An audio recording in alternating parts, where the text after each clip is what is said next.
So how's everyone doing this evening?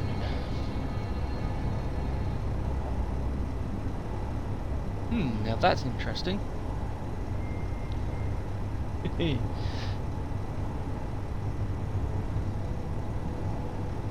So it would appear that my overlay works, but doesn't work on mobile. Awesome. Well, that's good to know.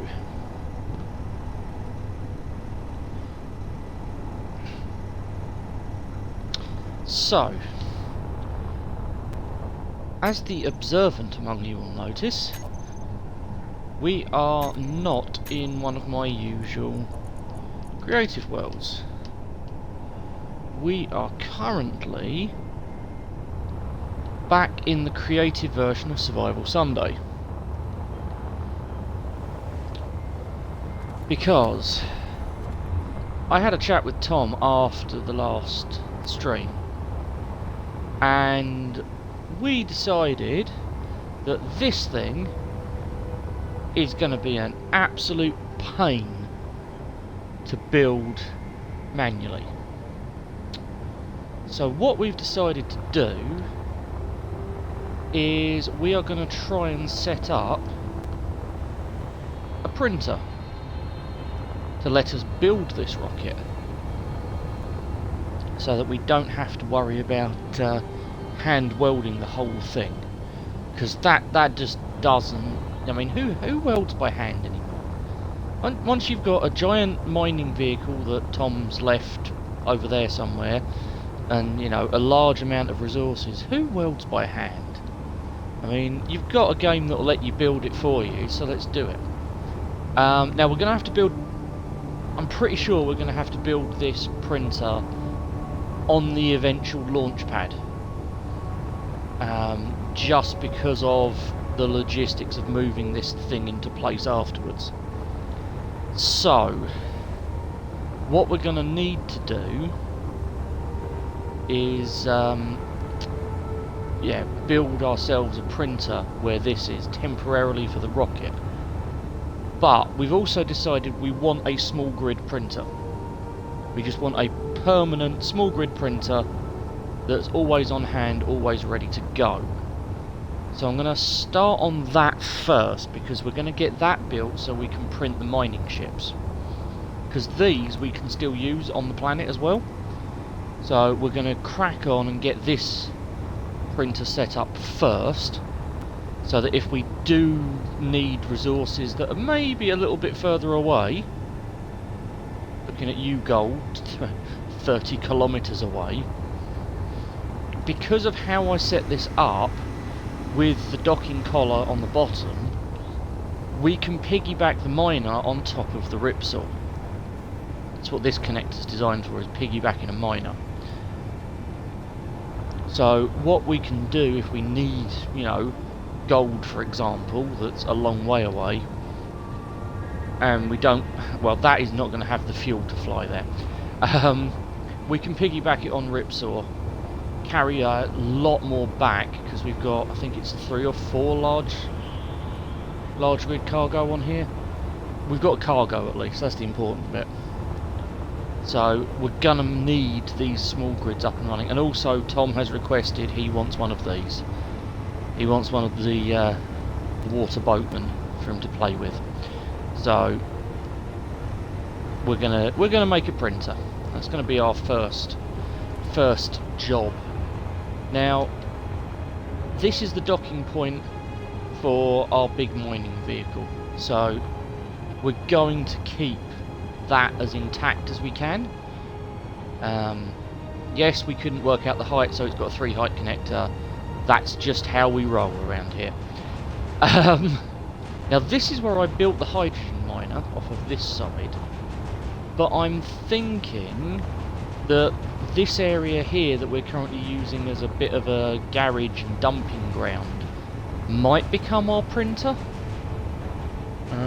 Having said that, it may also be a good idea to leave this as our garage, so we might end up building our printing setup over here. In fact, yeah, if we built the printing setup on this side with the the welders at this height, and then we've got to avoid the wind turbine. Okay then.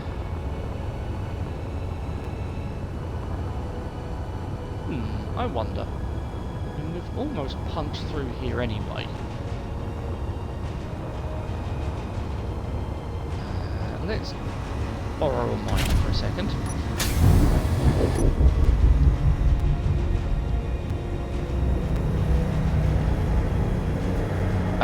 Let's also move a dune buggy before I end up crashing something.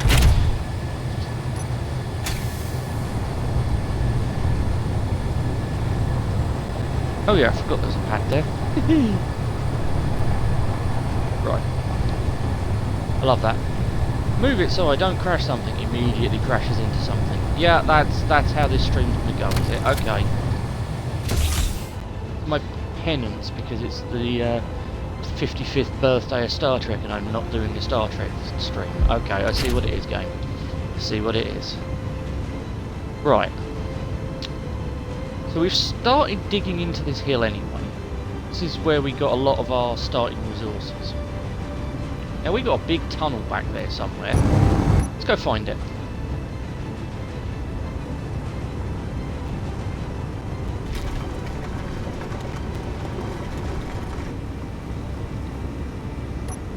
I didn't set these drills for lazy mode. That was silly of me.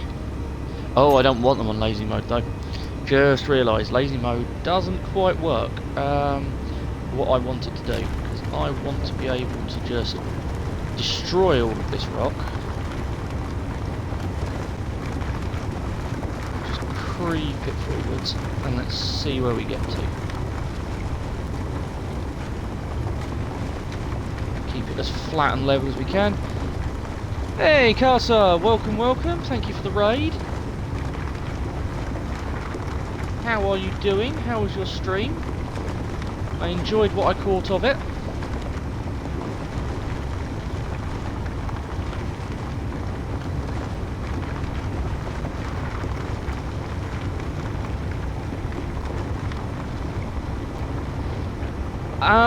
We may have eaten all the cookies. Sorry, Casa.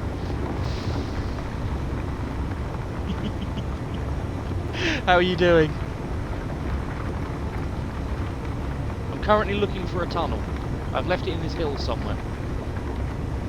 Trying to locate it. I think I may have located it.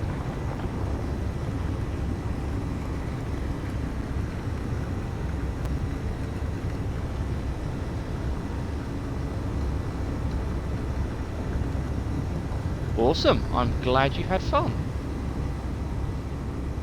Yes, I did enjoy what I caught of your stream. Unfortunately, feeding myself slightly came in, ahead of watching you, so I apologise for that. I have literally been going for about 5 minutes, so you are right on time. You are right on time. I am doing a little bit of prep work. So, for those that have just joined us and aren't necessarily familiar with this world, this is a creative mode version of my survival co-op series that I run on a Sunday with a good friend of mine, Tom. Now, we are pretty early in the survival for Space Engineers. We've just finished building our mobile mining rig that Tom has left over there. And the last couple of weeks we have been designing this rocket to get us into space so that we can take these little mining vehicles up to collect the resources that are only in space. There are certain things in Space Engineers you can only get from asteroids or other planets. They just don't exist on the main planets. So this we haven't actually built in survival yet. And because me and Tom are inherently, we'll go with time efficient rather than lazy, we have decided that rather than welding all those blocks up and placing them by hand, which could take a while, and also building these two mining vehicles we're going to need by hand, we've decided that we're going to build a printer. So that's what's going on here, is I'm deciding where we're going to build our printer. Now, we'd already got this cut in the terrain from where we went resource mining, so I've just made that a little bit bigger so that we can make use of the space on this side of our little mountain, because down here is our vehicle car park, basically. That's where the mining platform parks, and there's a hill in the way here, and we don't want to get in the way of our wind turbines. So, as we're building a launch pad over on this side, we might as well make use of this side of the base, where currently all we've got parked is a ripsaw, and build our little printing assembly here.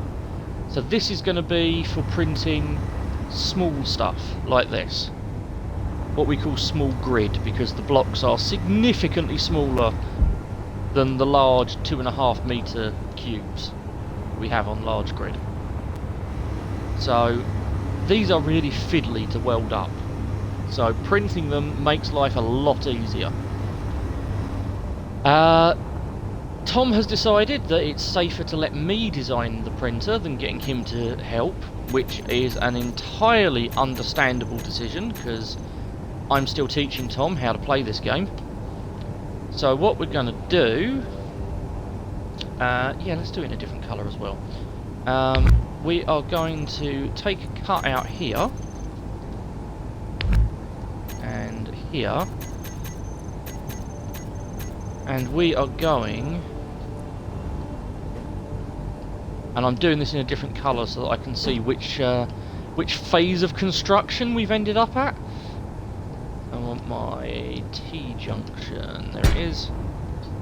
Boop, that goes in there. Right. We now need to put the conveyor pipe back in. There. There. There. There. And I want a junction above this. So let's put just a light in there. I'm going to want a junction because we're going to need to attach our eventual welder to our grid. So let's get hinged on there, and on there. Right, everything's now connected up again. So yeah, this is going to be the access to our welder kit that we're going to build. So we're going to need access to a little control room, and then we're going to need to have some space here. I don't know if I'm going to have it in this cave or if I'm going to actually bring it outside. This depends on how much of the mountain I want to destroy, really. Because what you end up with is a grid of welders on the floor, and then above them you end up with a block called a projector that basically projects a hologram of whatever you're building and allows you to print what you're trying to make. So I think we're going to bring it out of the cave. So we'll have that so we can do some fancy decorative stuff if we want to, basically. So let's run a line of blocks out here and see where we end up. This also means we can print bigger stuff. So yeah, we'll have a line of blocks coming out like that. Yeah, it's just going to give us more options to do with the printer as we see fit. So let's run our pipe out. Now, what we are going to need to do is, instead of having that pipe above us, we are going to want that pipe below us. So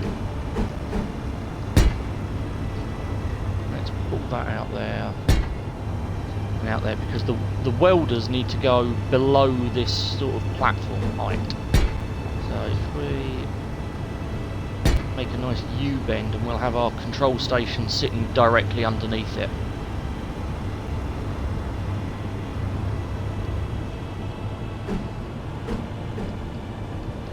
what we're going to need to do, bring this down. I set one side of it up. You can start to get an idea of what we're aiming for here. So, probably about that point. Do I want it there, or do I want it one further out? Yeah, I'm going to want it there. So what we're going to do is, at about that stage, we are actually going to switch to welders. We bring this down. Oh, that's the other thing, Casa. As you are here, can you see my overlay on your end? I'm trying to work out which devices it works on and which it doesn't. As it's a new thing I'm trying out. I know it doesn't work on my phone or my tablet, but it seems to work in PC mode. So are you seeing an overlay on whatever you're watching this on? Ah, thank you. Excellent. I'm glad it works for some stuff. If we get any follows, we'll find out if the alerts work. But yeah, thought I'd try and make it look at least vaguely professional, though I have just noticed how much of the game bar at the bottom it cuts off. Oh, hello Dovahkiin, welcome. You find us in printer building mode, Dovahkiin. Right. So, let's have a look. How big do we want this to be? Oh yeah, I forgot. This is not a modded ship, it doesn't break. There we go.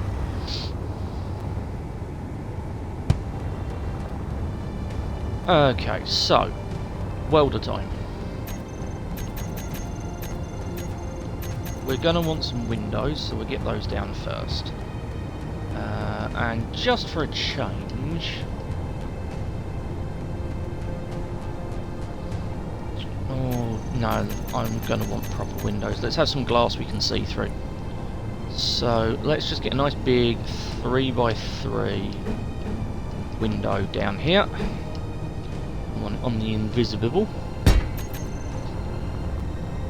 So that can go in there.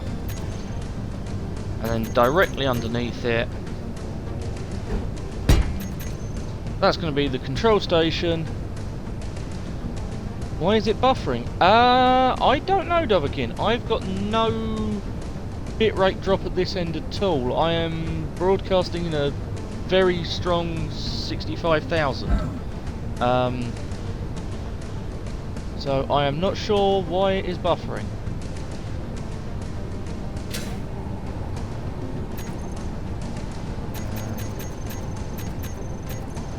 Yeah, the bitrate monitor at my end is saying strong and stable, so... Oh, we do not want grinders, we want welders.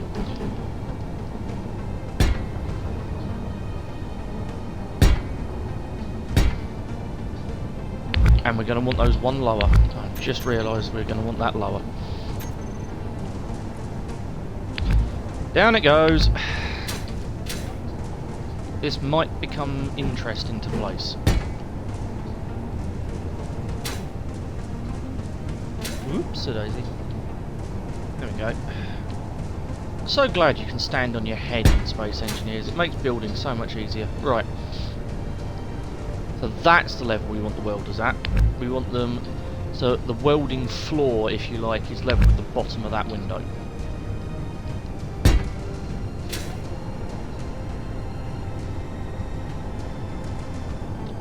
I haven't seen, I'm afraid, Dovahkiin. I have been a little bit distracted with work today, unfortunately. Wow, it's difficult to see what's going on with that one. Come on, get rid of it, thank you. I want to see where my pipe is. Good, we're connected properly. Right. Now from here, what we need to do is make it so that we can connect up multiple rows of welders, because we don't want this to be a solid grid of welders, because that will just generate lag. So what we are going to do is we are going to generate a grid of welders instead. Bit of a checkerboard pattern. And I'm actually going to change that to be a 6-way junction and take the opportunity to add some cargo access here, because we may need to feed our welders. We can get to that cargo access from up here. So, back to welders.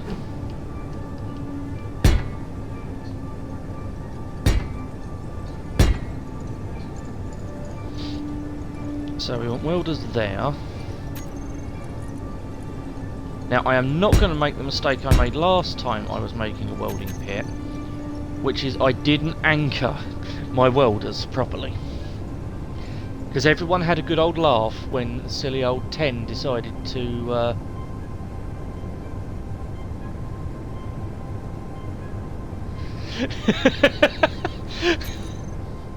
Thanks, Caster. Hadn't quite thought of it that way. Oh dear. Right, so this is the sort of grid that we're aiming for here. So we're just going to use these nice flat cross pieces. Take advantage of the fact that welders will connect through quite happily, like that, and fill in some of these blanks with armour blocks. So we've got a good width of welder here.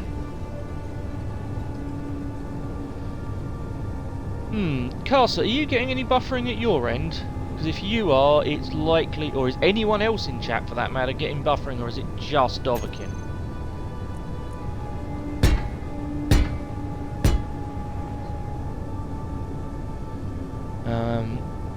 No, and I have got a second window open watching the stream, because that's how I'm reading chat, and it's not buffering there. It may well be a problem at your end, I'm afraid, Dovahkiin.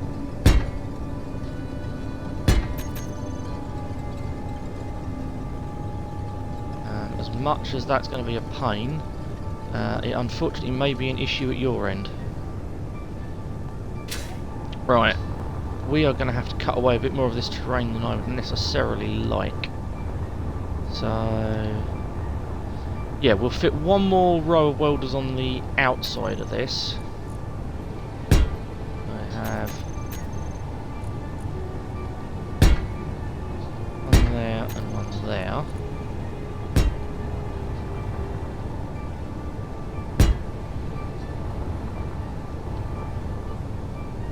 Another row here.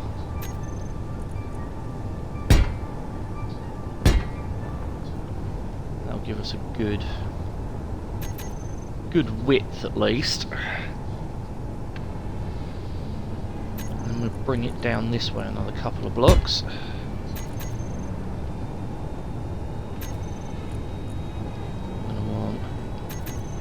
Yeah, we're going to have to clear some of this terrain out. Come here, my little welding ship. Welding ship, drilling ship. Oh dear. That's not a good sign.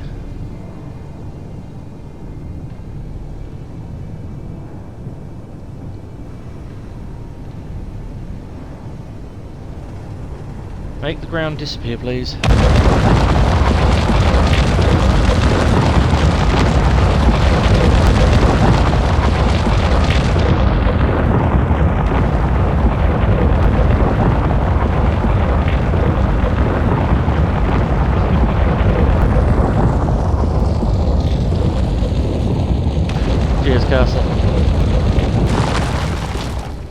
Right.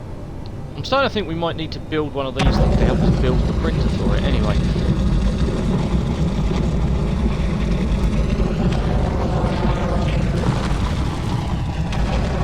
Scrape this bit of it. No, Dovahkiin, I have not seen what you've put in key. I haven't been on Discord much since about lunchtime. It's not the keen part of it anyway.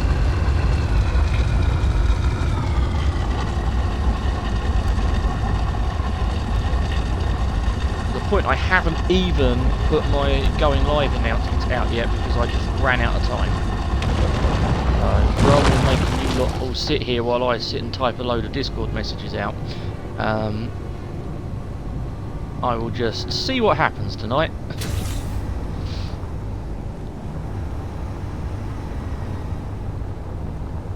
Okay, there we go. We've got a bit more ground to work with now. So I need those. Why wouldn't you let me place that welder? Thank you. Alright. Those can go in there. Block it out so it doesn't fall over.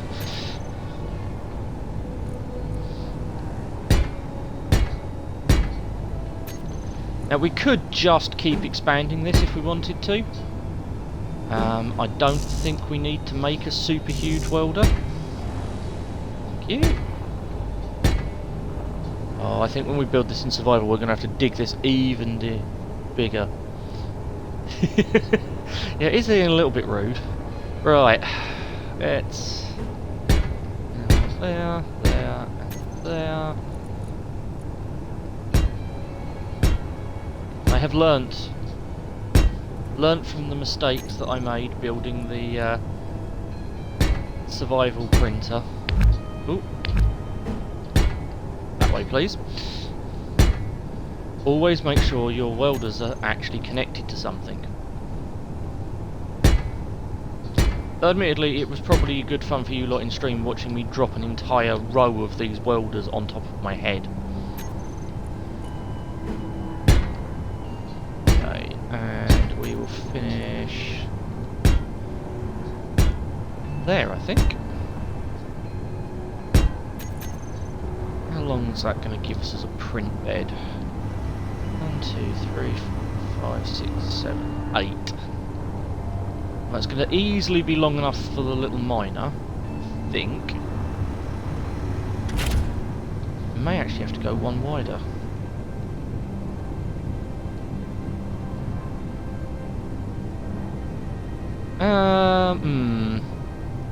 Yeah, we're going to need to make this print bed bigger. We are definitely going to need to make this bigger. Yeah. I think we're going 2 more rows in each direction. I have something that I'm planning on printing later that requires a fairly large print bed. So yeah, this thing's gonna have to get bigger.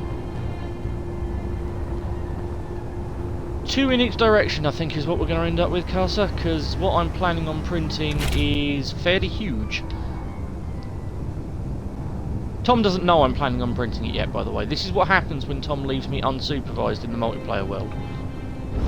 Things just sort of materialise.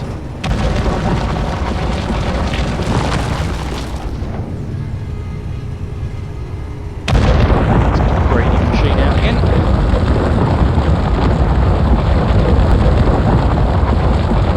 Shoot away some more of this bedrock.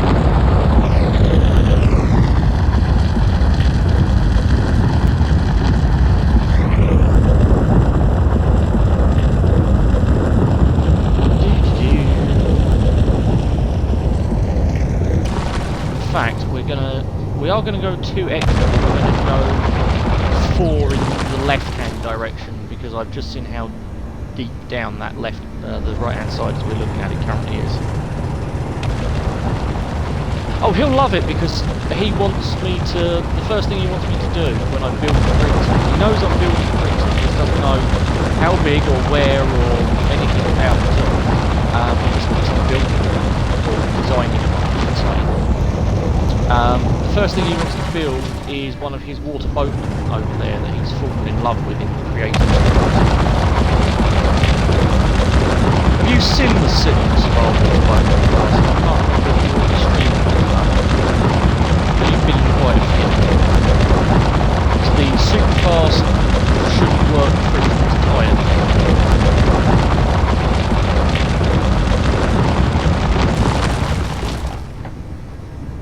That's a decent sized trench. And you know what? You just became a work light.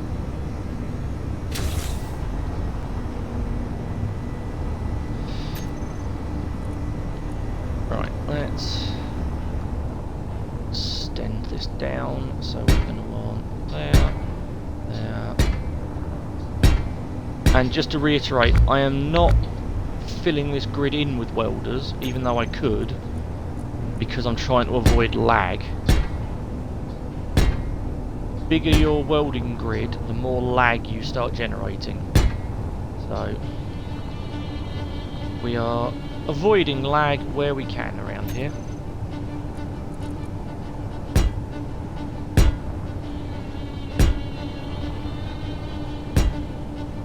Oop. A bit of support never hurt anyone. Right. Actually, that's not connected to anything. Let's delete that. And let's make sure this is actually attached to the floor.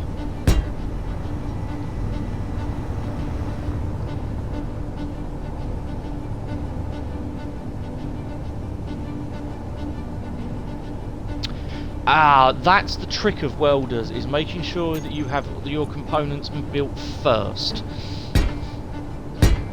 And then paying a lot of attention as your vehicle is built to make sure that you're not getting incomplete blocks as you weld things up. Welders have this wonderful area of effect though, where they can weld blocks in a 1 block wide area all the way around them. So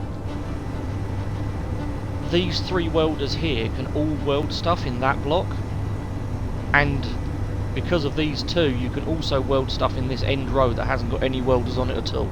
They've got quite a nice little area of effect going on, so it's not actually as bad as you would expect it to be. No, that way around on this row.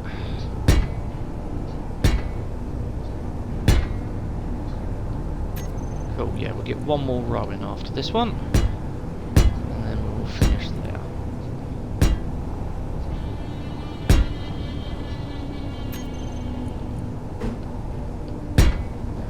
Welder, welder, and welder.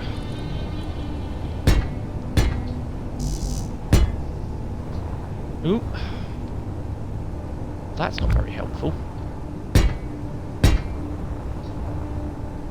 And I'm going to leave a T-junction there so that in the future we can make this bigger if we feel the need. Right, that's a pretty good sized printer, I think. That should give us a nice sizable print bed. That means even some of my more monstrous creations should be printable. So, next trick when it comes to printers. What have we got here? 1, 2, 3, 5. Oh, I never actually made it longer this way, did I? That was a silly. That was a silly on my part. So at least another 2 this way.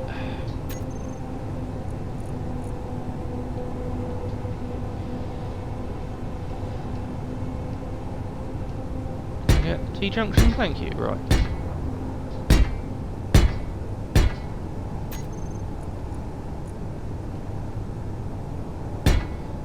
There.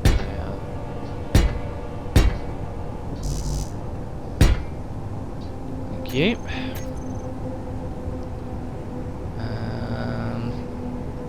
Yeah, I want 1 more row after that. I want to finish with the corners filled in, just to make sure.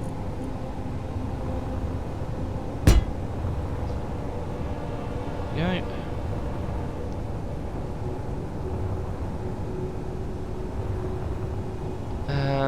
No, I think we've gone excessive enough actually. Right, so we can just carry this on if we need to afterwards. Right. 1, 2, 3, 4, 5, 6, 7, 8, 9, 10, 11, 12. That's helpful. Right, 3x3s it is then. So, next step of welding is covering your welder in glass.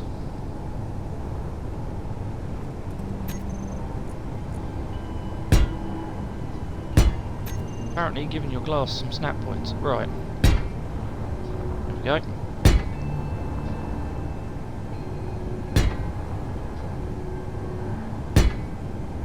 So, the reason we are covering this up in glass is so that when you build something on top of it... Oh, looks like we are going one more row out.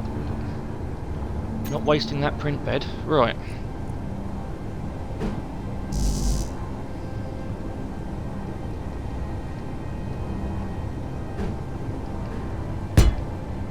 Yeah.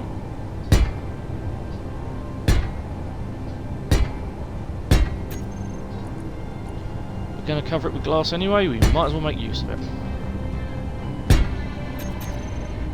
There we go.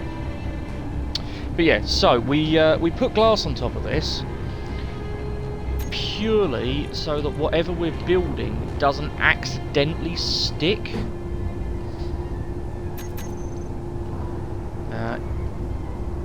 Because that is a significant risk when you're printing something, is if you've got a surface below here that the blocks can connect to, you will end up accidentally sticking things to your printer.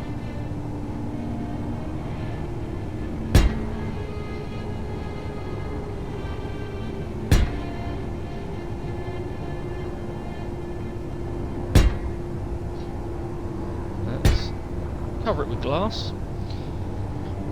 So now we can't accidentally stick everything to our print bed.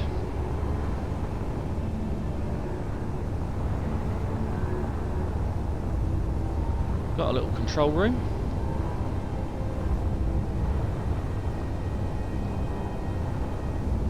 In fact, we can connect all of this with a couple of armour blocks at the front here, just to really solidly connect this up to the base.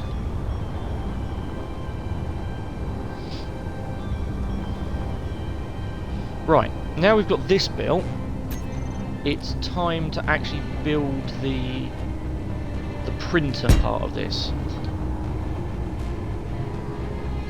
We get a nice support structure in place. Now, we're starting with this small grid printer. This is going to be a little bit different from the large grid one that we're going to eventually build to print this. The one we build for this is pretty much a one-use thing. This is a reusable. So what we actually need here is a piston.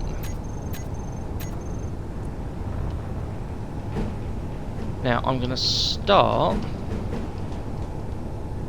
with a large grid piston as close to the centre of our printing bed as we can get.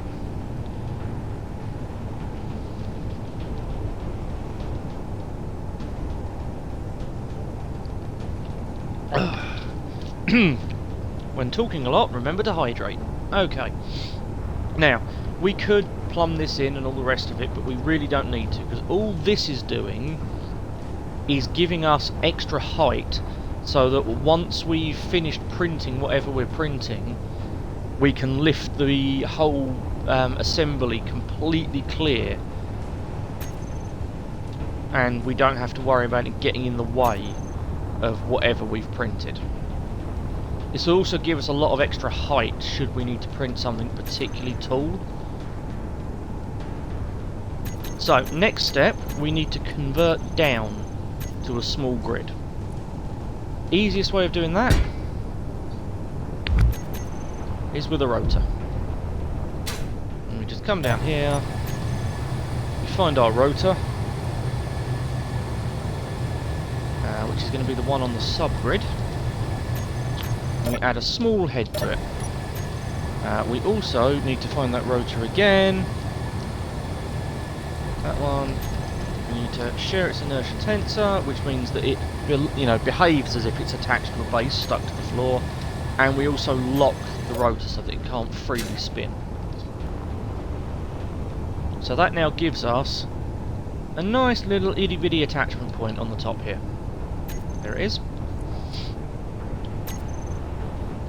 from this point, what we start doing is adding our way of controlling where the projector sits above the print head.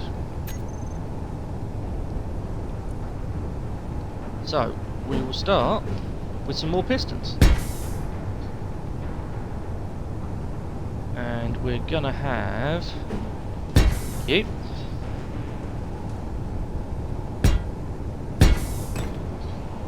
Apparently we're going to drop pistons on our base. Clean that up in a minute. Now, unfortunately, this bit, I'm going to have to remember how I did it and repeat it. So, what we're going to build here is, I think that's enough of a doom snake of a piston. So we'll leave that there. Because what we want to be able to do is move this piston head backwards and forwards, depending on what we're making. We then... we're going to need an armour block. Actually, let's set these pistons up first. So, what we've got here is a whole bunch of pistons. And all of these need to have shear inertia tensor on. Now, this one we can name quite easily. This is piston... actually no, this is printer piston large up. Ah, welcome back, Novakin. Oh, what news do you have for me, Casa? Share your news, please. So, we have piston printer large up. Oh, awesome! Welcome to the club!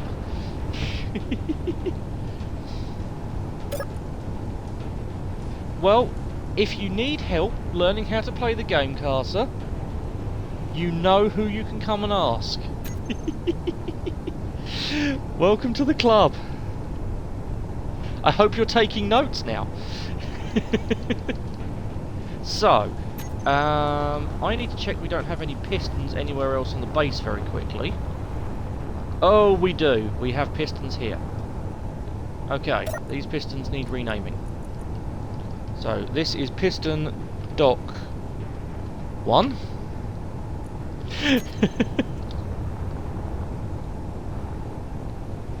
Well, if you need any specific help, you know where to find me, Casa.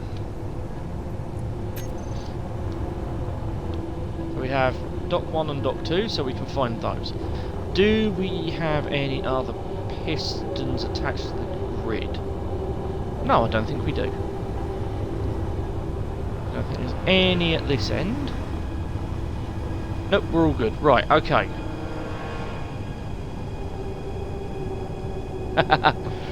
We will have a conversation on that one. We will definitely have a conversation on that one, Casa. 1, 2, 3, 4, 5, 6. So we should have 7 unnamed pistons when we come into our control panel. That's what I'm hoping we're going to see. 1, 2, 3, 4, 5, 6. Yay, 7. Right. So these are going to be our piston outs.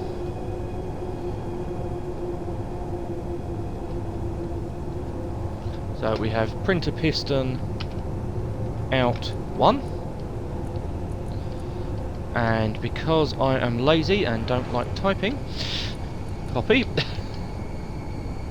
And a paste. 2. Now, these are not in any particular order at all. So, piston 1 will not necessarily be the first one in the piston stack. For what we're doing here, that doesn't matter. It would for other things, in which case we would be naming these as we go, like if you're building an elevator, or a lift if you're English. We would be definitely making sure that these were numbered in a specific order. However, for a printer like this, it doesn't really matter, because you will be lining these up once, and then you'll be running your print afterwards. Right, so we've got that in place. What we're now going to do, I'm going to give myself a tiny... do I need to give myself any extra height here? Yeah, I probably need a little bit of extra height.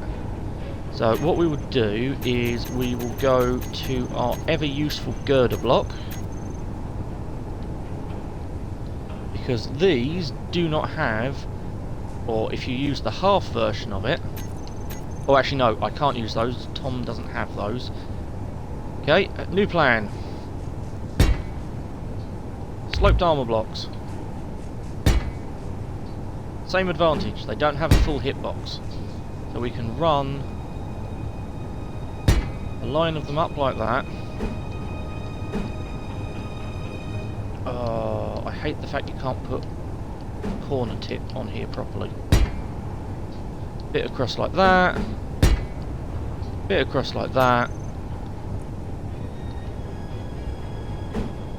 And now we are into more pistons.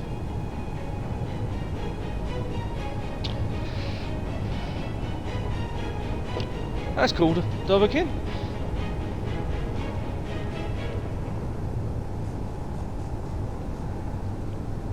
I look forward to seeing some pictures of it when you're a bit further down the construction path.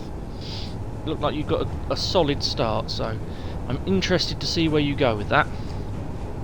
Now, the problem we've got with these pistons is we need to make sure that we can reach all the way to the print bed when we want to, but at the same time we also want to be able to pull these as far up as possible so that we can print something of a decent size.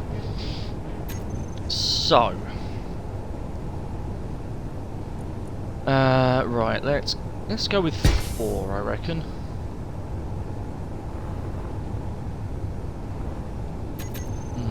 Okay, we'll start with 4. So all of our unnamed pistons should now be piston downs.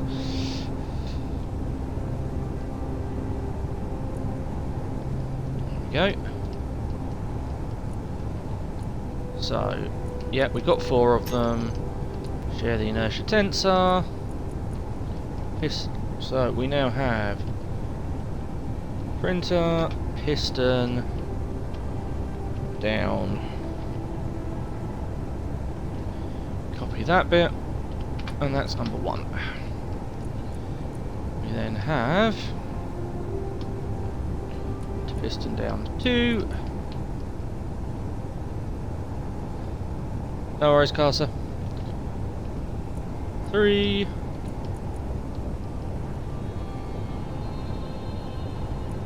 And 4.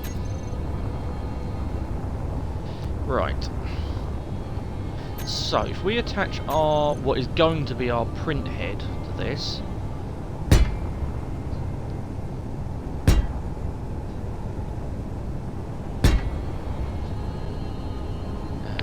nope, not you. Right. So, I have a set way that I like building my print heads for these devices, which gives a good amount of connection points for whatever you're trying to print.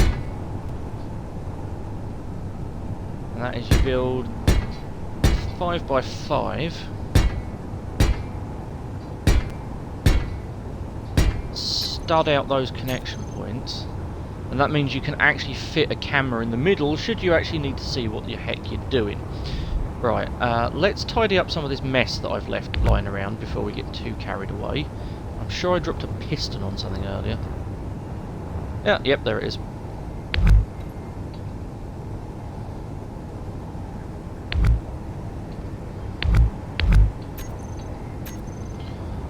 Right. Whoop. So, let's see, if we take all of our piston down, actually, let's do this from our control seat. Okay, first problem, we can't actually see the print head from the control seat. So what we're going to need is a retaining wall on this side.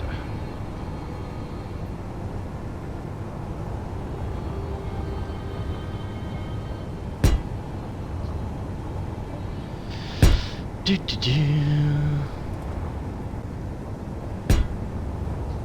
we go. That should be... no, we're going to need to go one higher.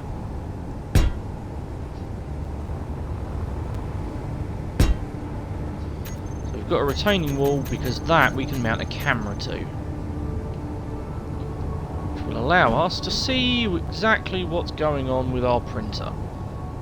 That's going to be as close to our centre point as we can manage it. So we'll go there. I happen to know that Ripsaw has got cameras on it. So let's disconnect the Ripsaw.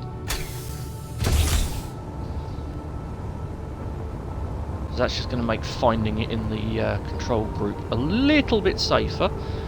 We also can disconnect the miner, because that's probably got a camera on it somewhere. Okay. So, first things first, let us have camera controls. Yeah, look at that, just the one camera. So that will now give us a good view of our print bed. Right, welders. That's the next thing we need to set up. There's a few welders on this grid now. Printer, welders.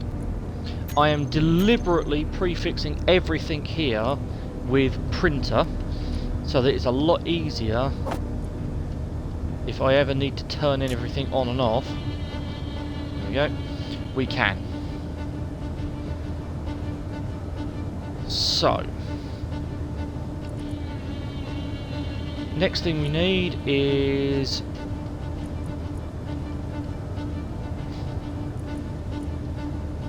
we now need the printer large up. There we go.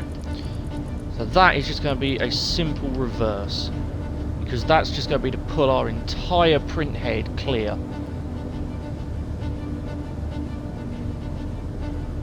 So that's the controls we need here. We will eventually have some lights for our printer that will be on the bottom of this menu, but we'll worry about that in a second. Right. Next thing we need to do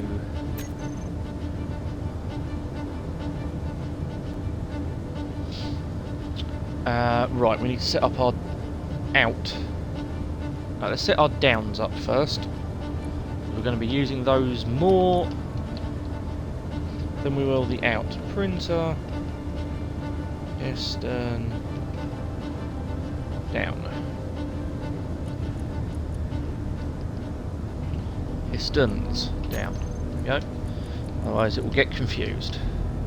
Right, let's set our speed. We don't want it to be that quick. At the moment, we want it to be minus 0.025. That should give us just slow enough to allow this to actually print. Let's reverse that. Make sure the correct pistons are operating. Yep, there we go. So this is where we're going to find out if we need more downward pistons. And it looks like we've got a decent pace to those as well.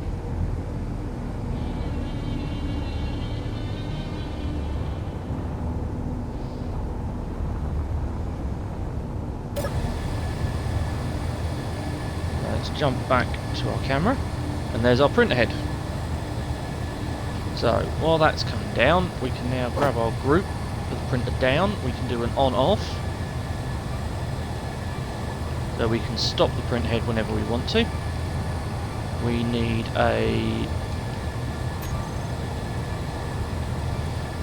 the game to have a complete moment. Thanks. Right, we need a retract, not an increased velocity. And we need an extend command. So that's going to let us control our pistons. That's not good. I'm looking at a fairly steady bit rate. That's troubling. Okay, let me know if that keeps happening, and I will check to see what the heck is going on. Because there should be nothing else using my internet except the stream. So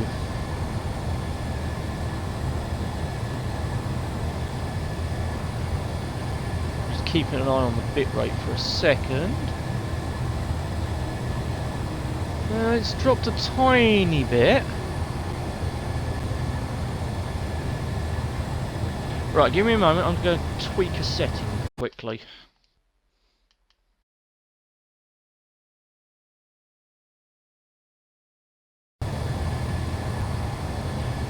Right. I have dropped the bitrate ever so slightly at this end, so hopefully that's a little bit smoother for everybody.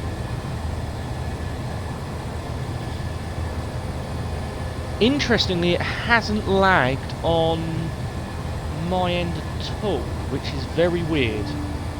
Because you would have thought if it's going to lag anywhere, it would be lagging on me watching it through Twitch as well. Anyway, and just for safety, we will have an on-off for the welders on this as well. So we now have our print head low enough, and that's probably a good height. Let's check it, let's eyeball it.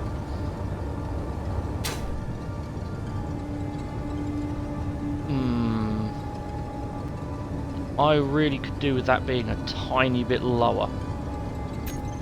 Oh well, there's a simple solution to that.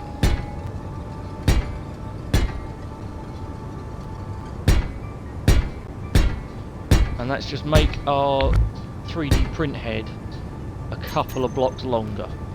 So that should be well within the range now of the welders.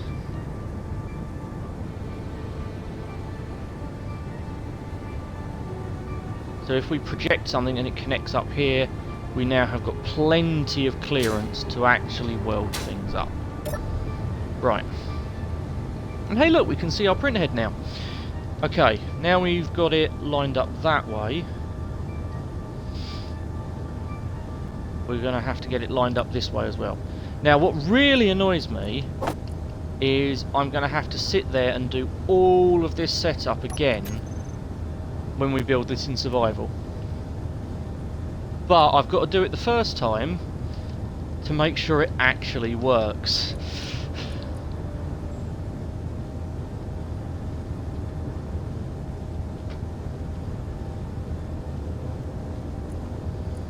Printer pistons out. Now this one we don't have to be quite so careful with, because with this one we're only ever going to be moving the print head around before we start a print. So we just need extend, retract and on off. We don't need to worry about slowing these pistons down.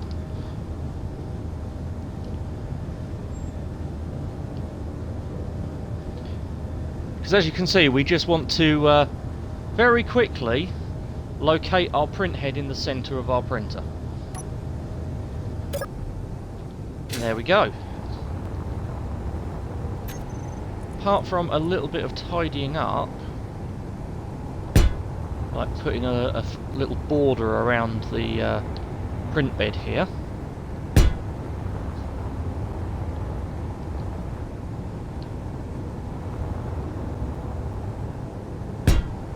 Mainly so that Tom doesn't accidentally fall into the welders for this bit. So anything inside that area is liable to get cooked when printing. Because the welders in this game will hurt a lot. They are quite often used as booby traps inside of bases. Okay, the last thing that you're... Oh, too far. The last thing that a printer needs are projectors. So, projectors in this game have a front face, which is that line that I'm looking at there, and they have a top face, which is that cross there.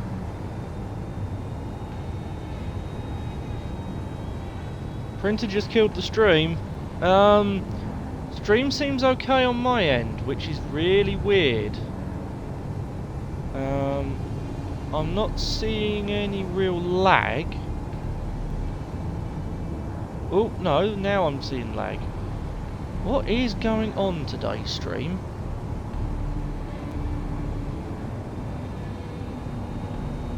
That's weird. I'm getting lag on one device and not on another.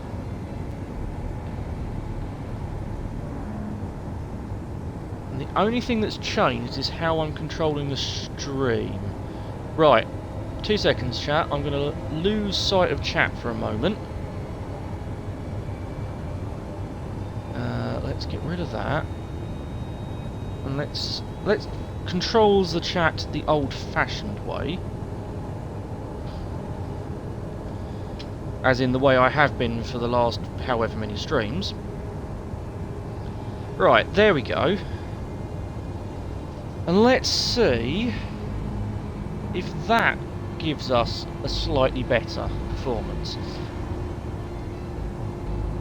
So what I'd done is I'd got my tablet that I control the stream through running in desktop mode, so it was using the actual desktop website. I've switched it back to the app. We'll see if that makes any difference. Doesn't mean I don't get any of my notifications or anything, so I'm just going to have to pay more attention. Right. So as I was saying, projectors. You have a cross for the top, you have a straight line for the front.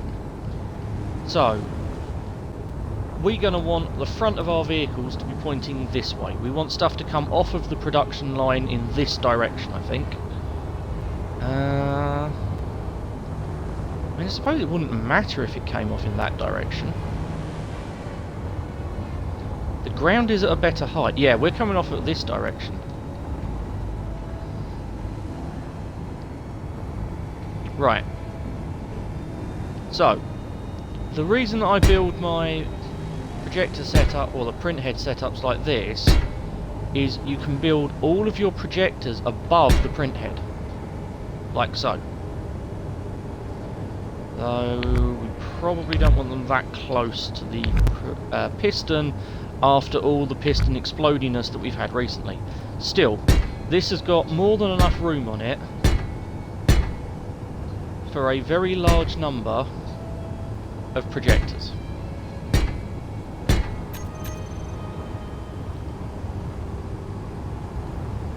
So that's more projectors than we are likely to need. So all we would do is come in here. Come on, let me in the chair. And we would now pick a projector. Let's have that one. We will load this.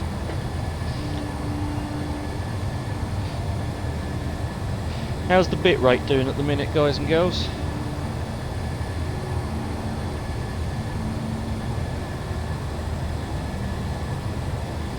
Are we still getting lag, or are we all good now?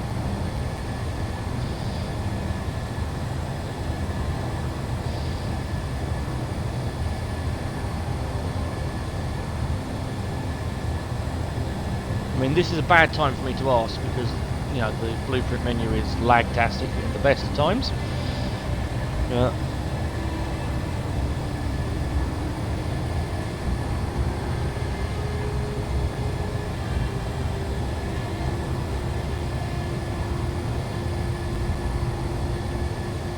Better. Good. Right, okay.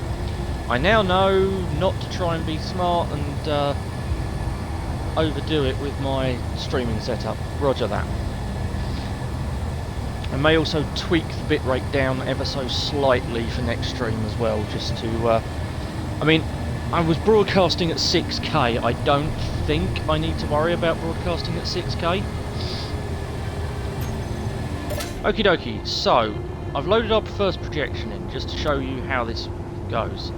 And you can see that we've got... one of our projectors has now gone blue. This one here. And we've got the projection of our little mining ship here. Now, we could leave it more or less where it is, but it's not going to give us a particularly clean print. It's going to be a bit rubbish, because at the minute the only thing that can print are those. So what we need is we need to actually position this underneath the print head. So what we will do is we'll find that projector again. Which one did I use? There we go, right. So this one now becomes projector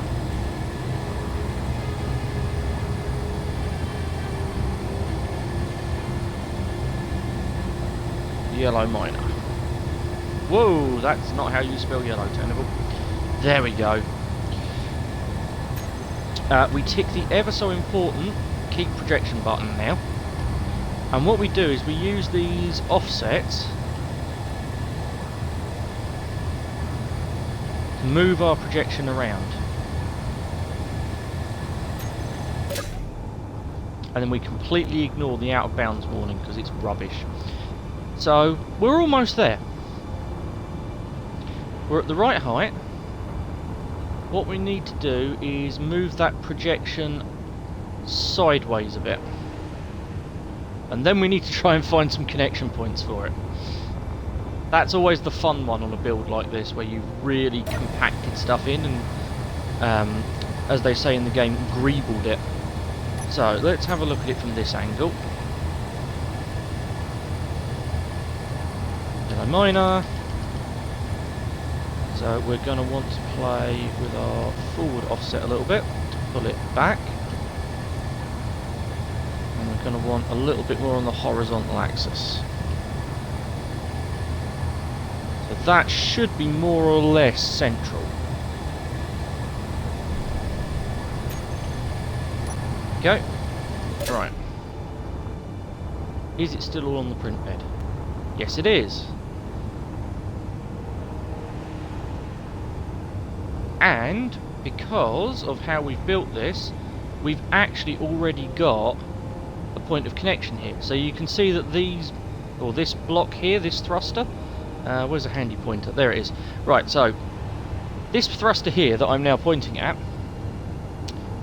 is now a slightly more filled in projection. That's letting you know that that block can be built.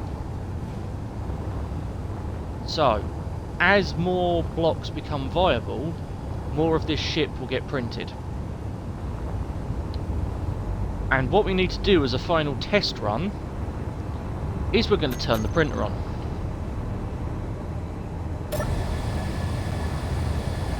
So, let's view it from that angle. That looks like a good angle to me. And we turn on the printers. So, that's now built as much as it can reach of the projection. So, any block that is completely outside of the projection, or sorry, outside of the bounding box, has been printed. But all of these little blocks that either don't have a valid snap point at the minute, or are inside the boundary box of the windows, haven't been printed yet. So what we need to do, and this is why we've got our up pistons set on a really low speed, if we start pulling those up, and the second we hear it start to build more blocks, we stop it. And once it's finished, we just creep it back up again.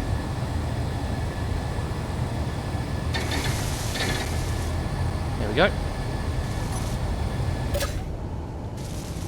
Go and have a check and see what it's doing. Because what I'm worried about... Yeah, it did get them. It got all of these little gyroscopes up on the top here. That's what I was worried about it missing.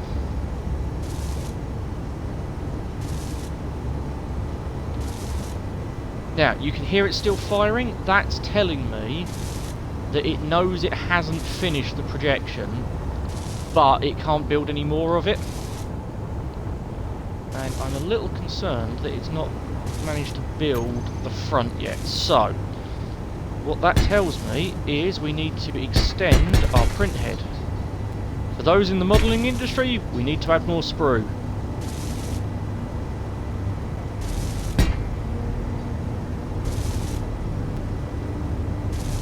So what we need to do is make it so that it can build these front drills.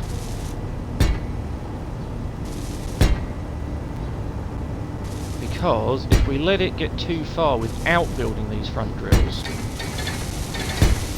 there we go, it would have struggled to reach them. So you can see it can't actually reach this area here. So we now know for when we build it on the server, we're going to have to build these huge great sprue extensions like that, so that we can make sure we get our drills built properly. There we go.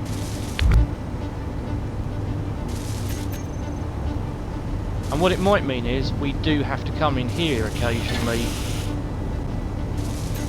and hand weld some stuff. Now if we'd got those front sprues in to start with, we'd have been okay, and these would have welded up quite nicely. I have just realised though we don't need... We need that to actually get welded. So what we'd be better off doing is coming from the back there, because that doesn't get in the way of any blocks. So that's how we want to do it on the server. We want a connection to the back of those drills. We could even just run a single one up the middle there instead. That would be a much cleaner way of doing it. But this is why we test stuff. This is why we get the creative test mode out, so that we can refine designs like this without making all the mistakes in survival mode first. So let's cut this right down. Ooh, we don't want to do that just yet because we'll drop some blocks on us. There we go.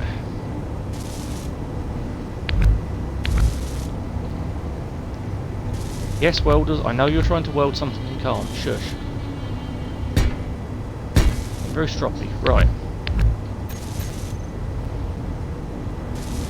So that's what we actually need for the sprue for this.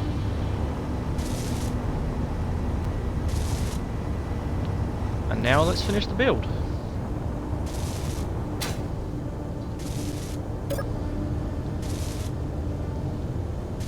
So let's get back to our viewing camera.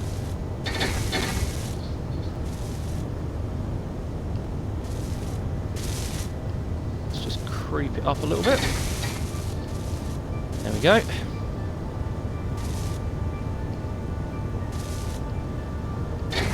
Slowly, slowly, slowly. There we are.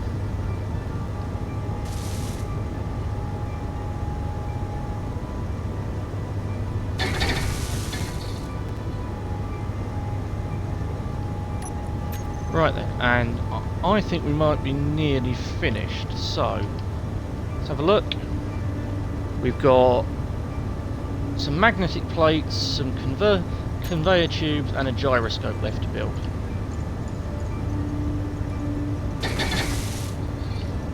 Well, there goes all the magnetic plates, I think.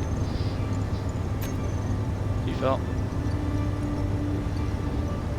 So, conveyors, gyroscope and a tube. Let's see if we can find where those are. Are these in a position where they are a problem?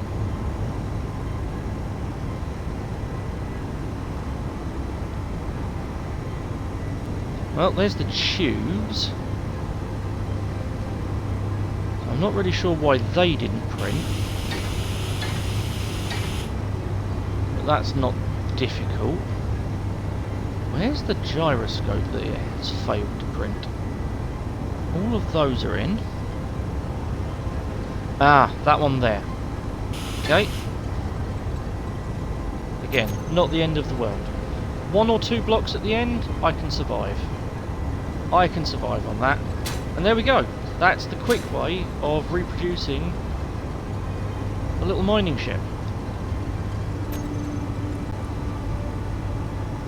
Then all you do is cut the sprue off.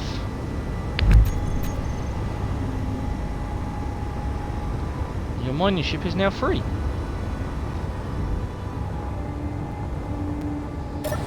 So we now let the print head come out the way.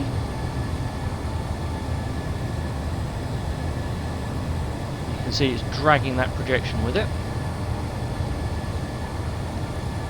We then grab the block and we add an on-off for our projection. Because guess what? Projections in Space Engineers create lag just like everything else. And we have one fully functional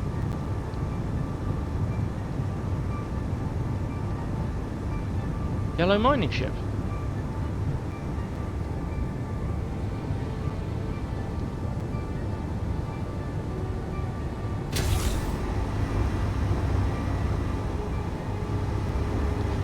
Look at that, twins. So that is a successful print build. That's what we're aiming for.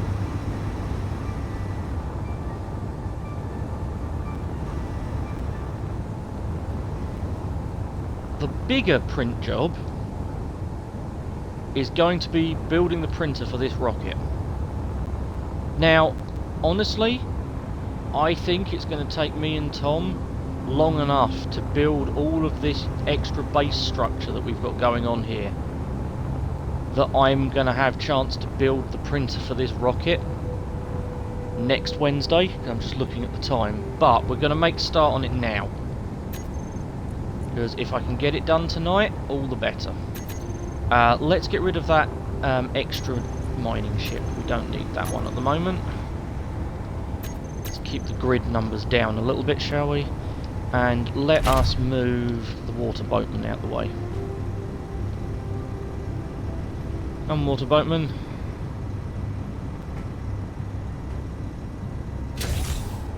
Park yourself there. Right.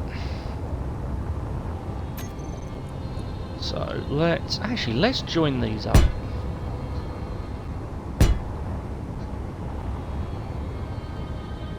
Why not?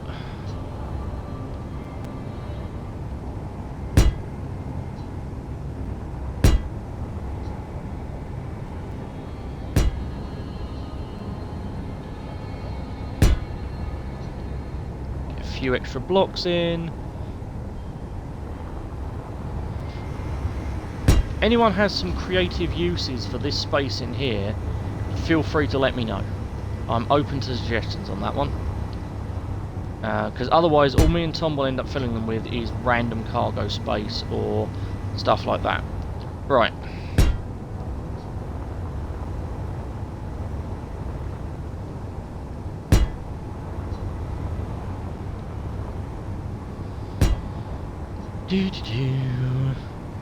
And I'm deliberately not building this with a plane because I don't want it to have a, to be just a big slab of square.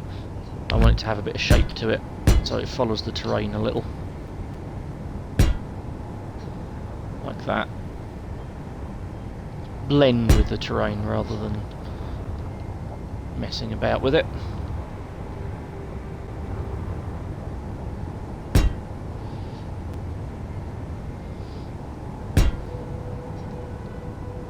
So, Carson, who was the kind person that gifted you Space Engineers, or are we keeping the generous benefactor anonymous?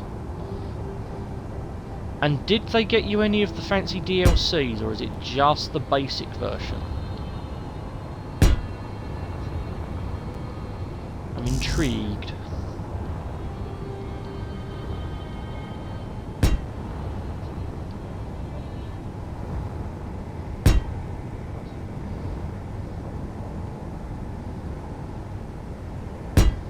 Right, that'll do. Connected our landing pad to our printer. Oh, this is going to be a horrible mess of different colours, and I don't really care. Right. So.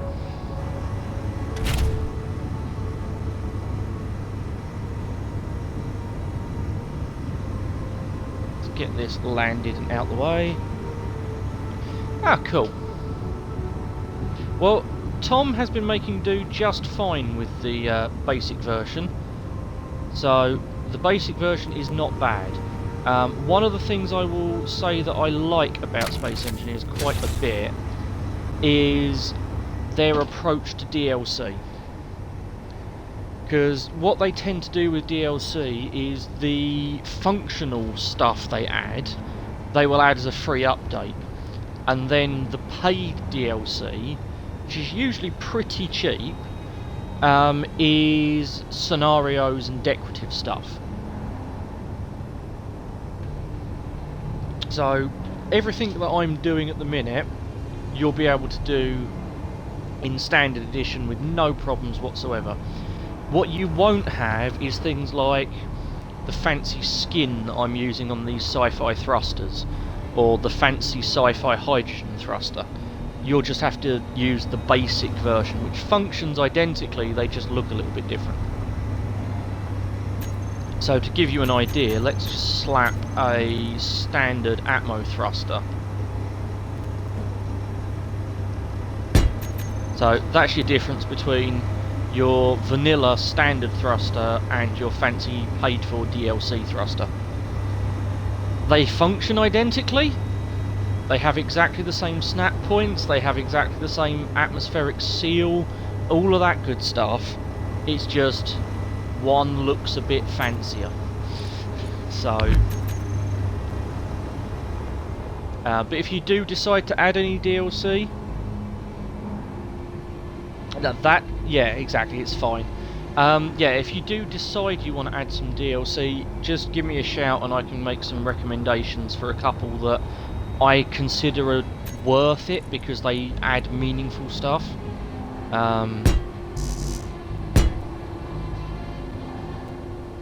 Yeah, if you're an interior builder, for example, there are a couple of the paid ones that add some really nice interior decorative blocks. The other thing to watch out for is they will regularly put the DLC on sale, so keep an eye on Steam for that. Plus, you now, because you are a lucky soul and are on PC, you have access to the absolutely awesome modding community that supports Space Engineers. And pretty much anything that's in a DLC, the modding community has already built for you. So, yeah, you're set to go. You will have some good fun. Right. We need to build a construction pad for a rocket. And I think we now have an area to build our construction pad. Now, we did work out that we're going to have to cut a hole in this landing pad. Yeah, PC, you have got more mods than you will know what to do with on PC. You'll be having a good time with that. Right, I want to get access back here quickly. So we've got this cargo pipe running this way, which I kind of want to connect up our ship with. Just can't decide how I want to connect our ship with it, because we eventually need to be able to unload this monster using these conveyor connectors. So we're gonna have to put some.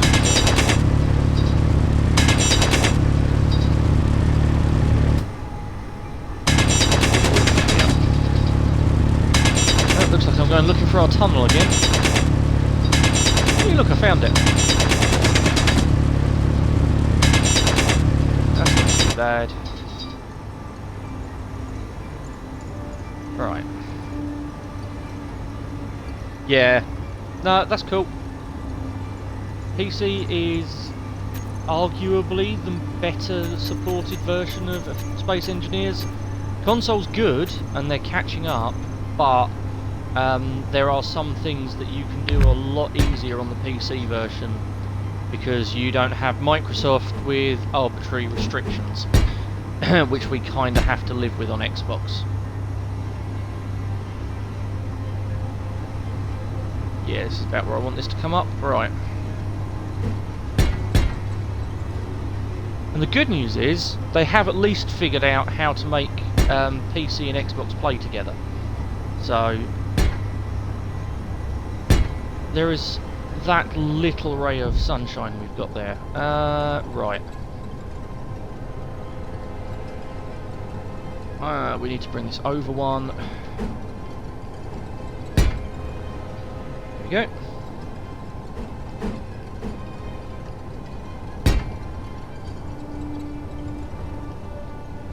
And we need to bring this up quite a few.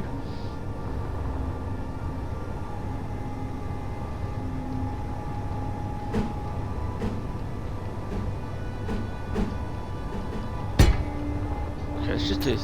How far up does this need to be? 1, 2. So 1, 2, 3, 4, 5, 6, 7, 8, 9.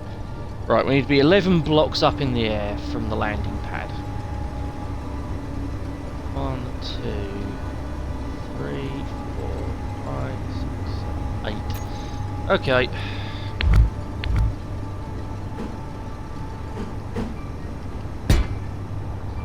Eight, 9, 10. And assuming that counting the tenable worked. Are we at the right height? Hey, looks like we're at the right height. Woohoo! Okay. Makes no actual difference, but they just look fancier, so we'll go with these. And what we're going to do is go out to about there. We've got a good clearance above where our mine is going to land. And then we're going to need to lay down a piston. And then we are going to lay a connector on the end of it.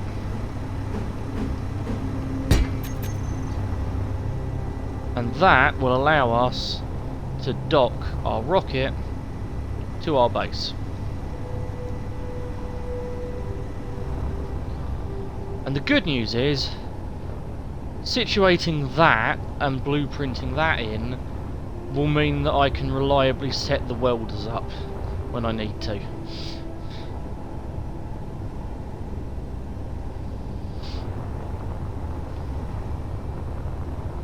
So that is... God, this is going to look weird. So that's how we're going to connect the rocket up when we're bringing it backwards and forwards. So we've got a little piston there we can just extend out. Actually, I've just realised a problem with that setup. We're going to change that plan,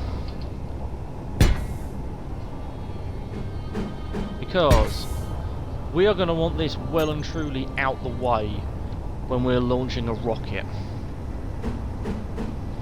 Let's not give us an opportunity to make even more explosions. So we'll call this one Piston Rocket 1.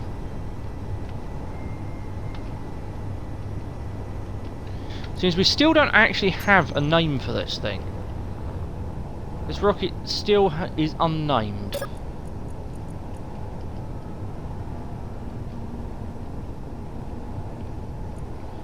Go. We have rocket pistons now.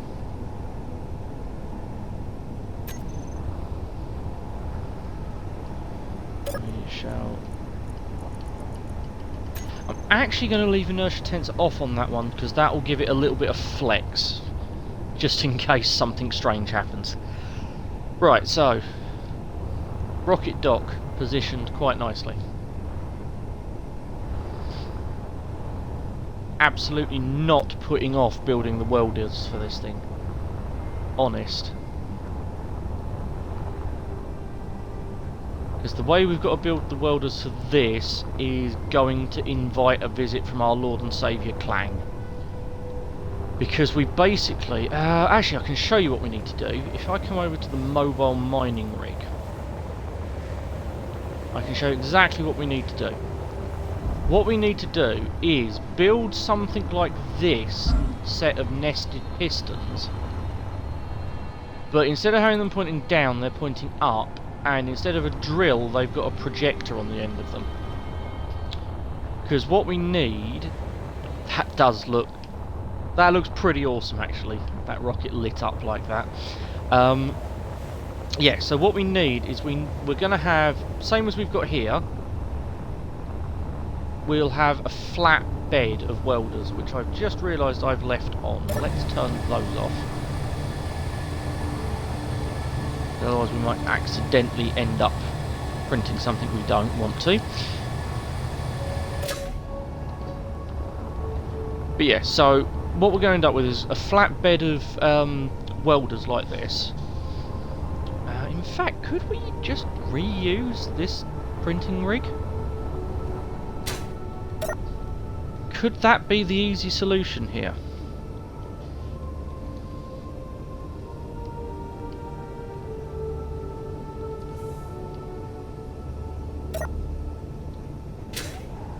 How out the way does that print head get? Because it could be, as this is only going to be a temporary printer, we're not planning on printing multiple rockets. If I can fit the rocket on that pad, if I can fit a rocket on that pad,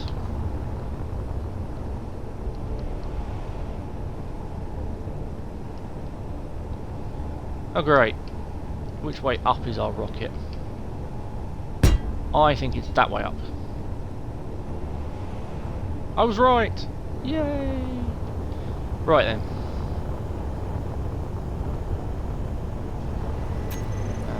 Let's...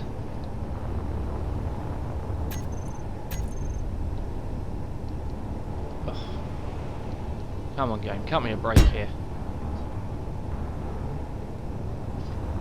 Oh, mistake! Mistake, mistake, mistake! Right.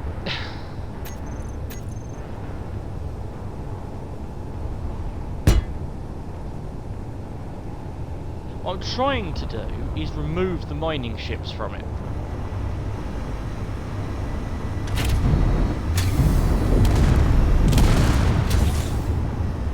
Right, that's one mining ship removed. Bye!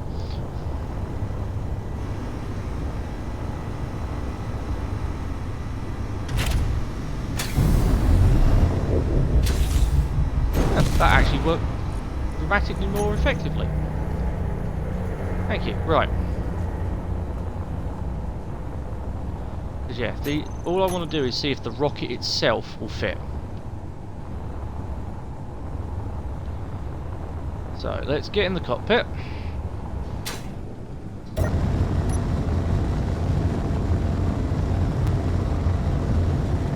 There we go.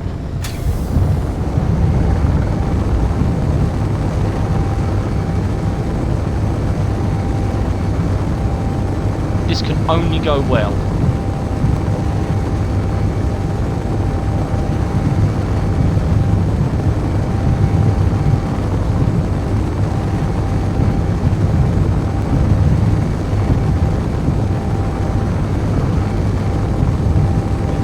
Bit higher off the ground.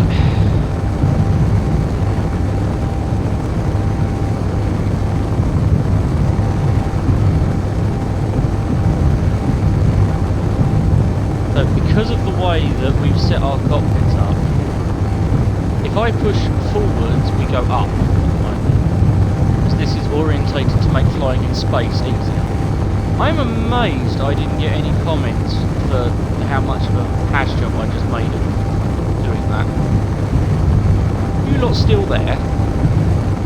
You're awfully quiet.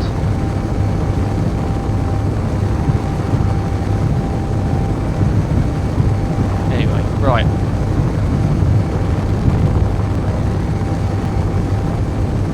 If I can actually get this landed... Oh, is that just going to be clipping it? We're actually going to have to rotate the print head out the way properly for this. Yep, we are going to have to rotate the print head out the way properly, and this might just fit.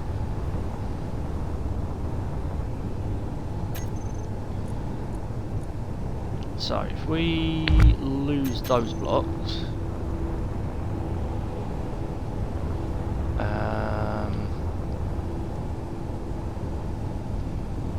no easy way of telling which rotor this is, so this is going to be fun.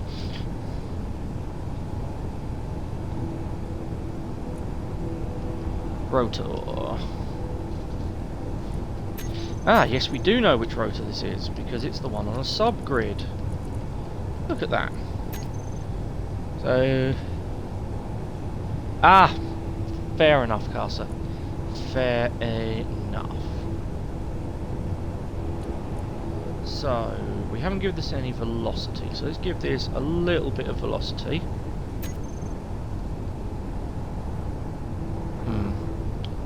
And as that's not turning, let's see if we've got a rotor spinning madly over here. We don't. Space engineers, what are you doing? Makes me suspect.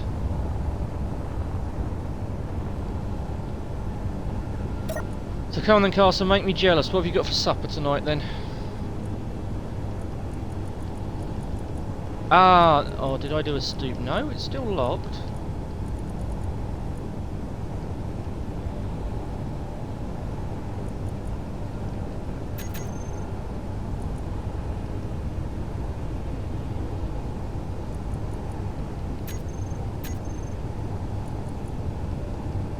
Interesting.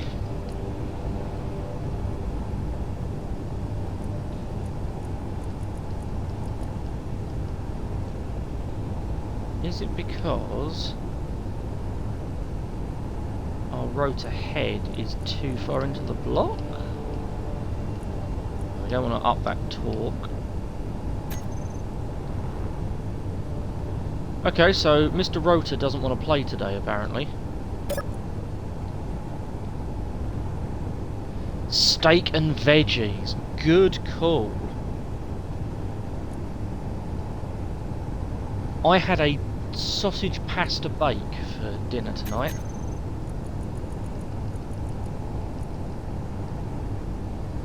That was my dinner.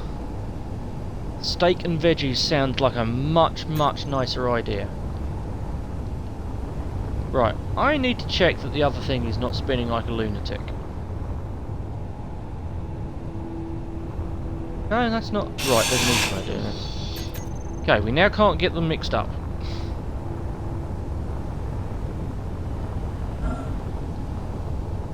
Won't let me move it. Hey, that sounds like a perfectly reasonable dinner to me. That sounds like a perfectly reasonable dinner.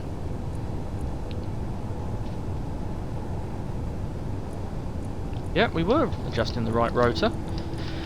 Ah, yep, there we go. God bless inertia tensor. Right, let's slow that down.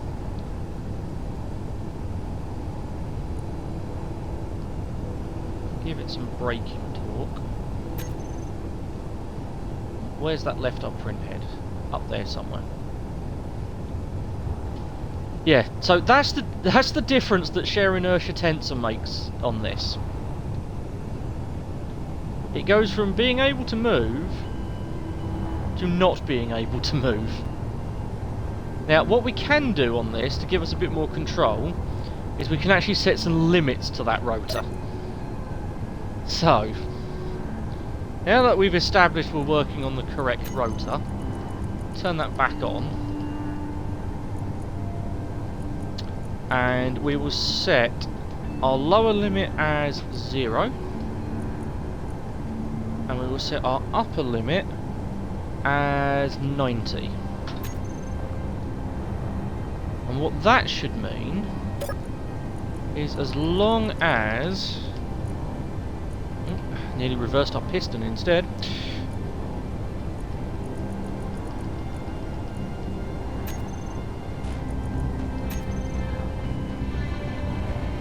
Oh, did I turn inertia tensor back on? Was that a mistake? Yep, I turned inertia tensor back on. So that will now move to there and it will stop there. I mean, it won't stop there, it will wobble like a lunatic, but it will stop there, functionally. And then, if we just go to our rotor again, and we hit reverse, it will pull that print head out the way, and leave it nicely off to one side, meaning we can use the whole of this print bay for a rocket.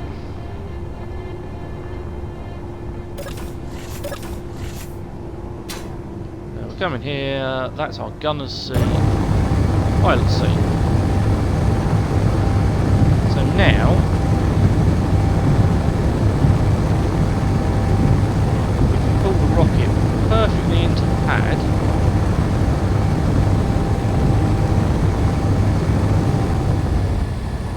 And there we go, we're landed.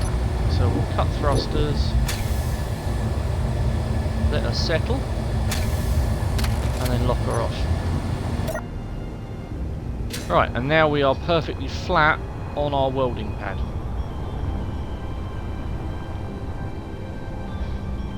So, we are going to be able to use this welder for both.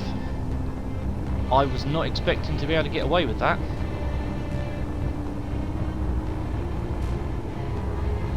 That's going to be very useful. That just means all we've got to do is build a piston snake with a projector on it, and we can quite easily print our rocket. I'm very glad we made this printer bigger now. We accidentally made it just the right size.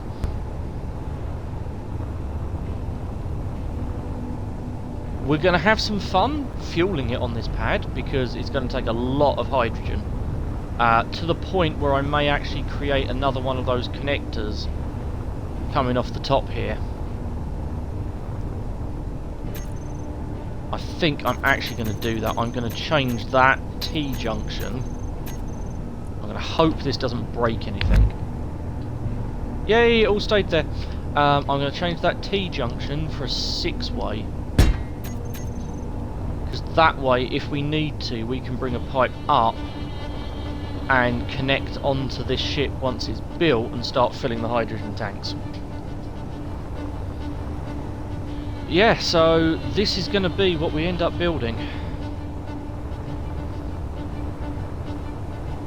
And considering how much this is going to take, I might have a chat with Tom about if we're going to do any of the setup for this pre-stream. So yeah, I'll need to have a chat. I'm assuming we don't... No, we won't have an Orion in the chat at the moment. That would be very unusual for a Wednesday night. But yeah, so I think we may end up doing a little bit of the prep for this off stream.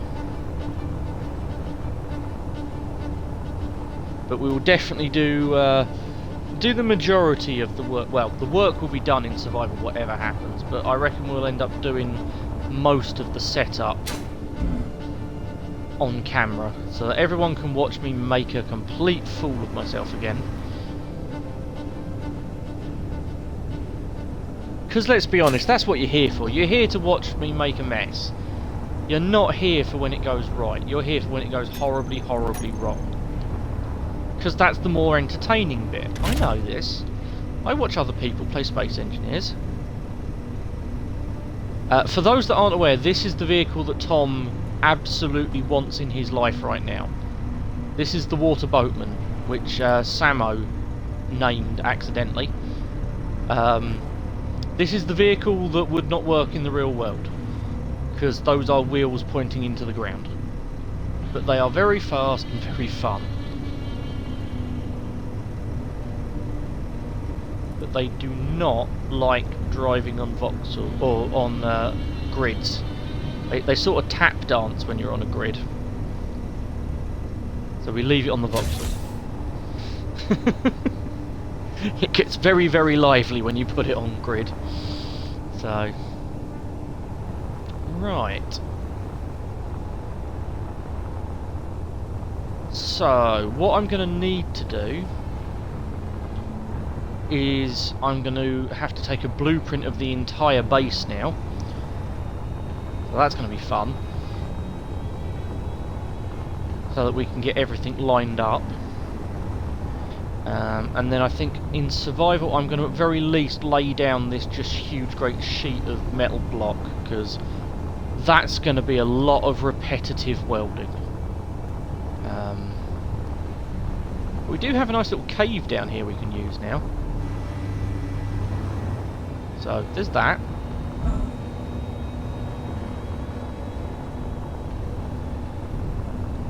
We're starting to get quite a nice little base going here. Of course, we've got to reproduce a lot of this. Pretty much everything that I'm looking at right now, we need to reproduce in survival. I think I'm at the edge of render distance for those lights over there. And off. And on. And off. God, well done, Space Engineers, please don't change. Yeah, so everything from... well, basically everything that side of the hill we've got to build in survival now. That's going to be a mighty, mighty task ahead of us. So, right then.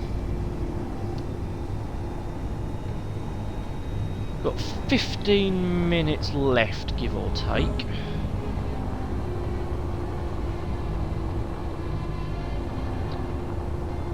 I know what we're going to do. Karsa, as you so rightly pointed out on your stream earlier, it is quite a special day today. It is a birthday of sorts. The 55th birthday of Star Trek. So, I think it is only fair that if I head up into space...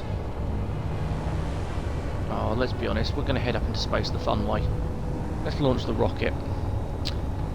What we're going to do is, I have a couple of Star Trek themed builds that I've done in Space Engineers. Oh, incidentally, the rocket launches really nicely.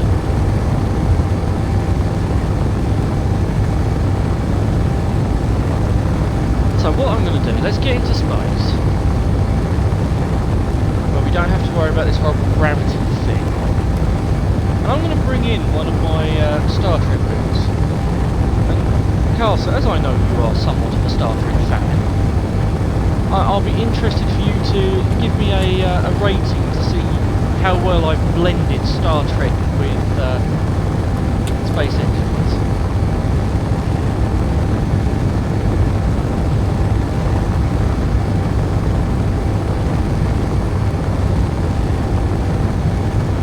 Yep, well, as soon as I get out of gravity, you can see. So, this is the fastest way I can think of getting there. It also conveniently gives me a respawn point in space, just in case.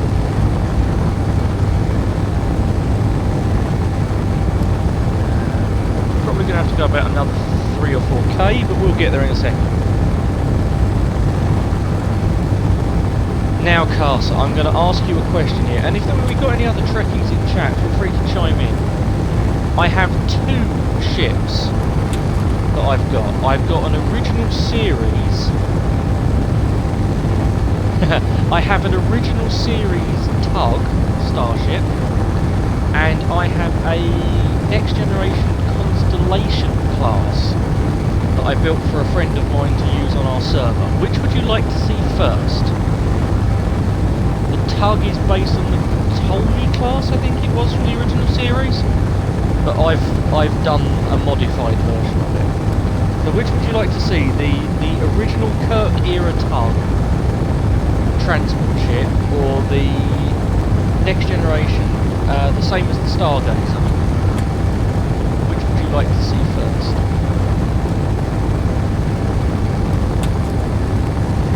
As I said, any other Trekkies we have in chat, please sound off if you have a preference.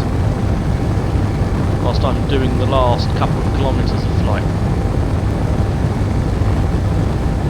I can't speed this up, unfortunately, because every time I try original first, okay, I'm entirely on board with that way of thinking.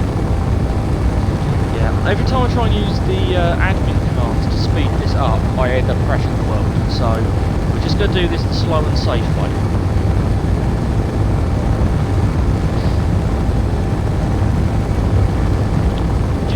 I need some elevator music for this.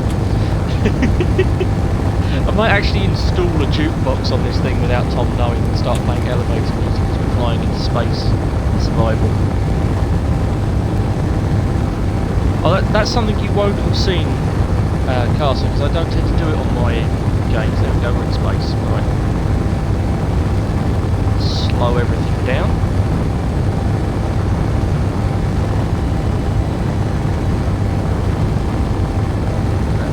Giant thruster working for us. There we are. Okay, we are now in space. How much PCU? Ah, we got loads of PCU left. Whee! Zero gravity. Right. Okay, original first. The reason I keep saving is... Well, that wasn't good. I just saw a red contact there. Yes! There we go.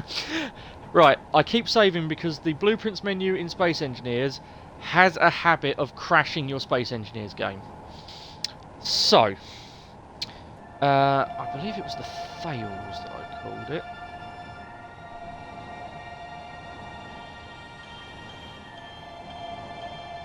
Yeah, there she is, the USS Fails.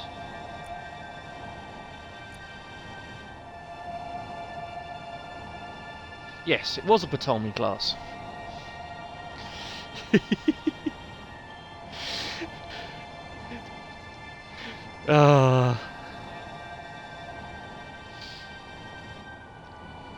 Sorry, Cassie, you've now got me humming the Star Trek theme tune in my head.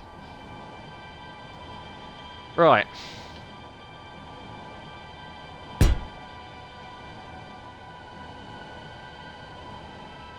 So. Where is she? Come on. Haste away. There we go.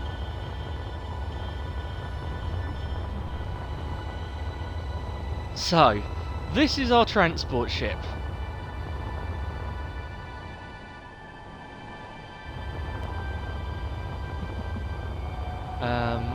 She's a bit heavily armed, but, you know, needs must and all that. And she actually can work as a transport ship. There's a little dock down here. I'm not going to paste it in, but basically there's giant tube containers that this will tow around and will actually work in-game as a cargo ship. Let's give you a quick tour of the inside. It's a little bit on the cramped side, but that only seems appropriate. So, the world's most over-the-top airlock. Nice little boarding room. I actually need to redo this with all new corridors. So if we come down here, got a nice little observation room. Clearly left the door open because it's not pressurised. We've then got a cargo hold, all of our cargo containers. Oh, you'll notice we have gravity! Yay! Oh, I bet I know which door I've left open. I bet I know which door I left open. I bet I left the door connecting down to the neck open. Yep. Yep, that's just straight out into space. We don't need that. Let's close that back up. And out we come. Right. So yeah, that lets you go down into your cargo container in between the nacelles. Oh yeah, they are very cramped. So yeah, that's our neck connection there. We'll go up turbo lift in a minute. So on this side, where we had the cargo bay on the other side, we've got a science lab in this side. Basically, I needed to hide the giant antenna somewhere. And when we built this, we didn't have the big circular antenna that I could have used as a deflector dish. Another little briefing room. Come down this side corridor. We've got the med bay and sick bay. Just a simple little one. We've got some cryo in case you need to store a body or a person, whichever you use them for. I use them for storing a Tom normally. Another little armory for the airlock. Apparently I didn't close any doors when I saved this blueprint. Oh yeah, real ships are very cramped. And then if we come this way, we have a little shuttle bay at the front, which we can open up to space. So that's the main deck.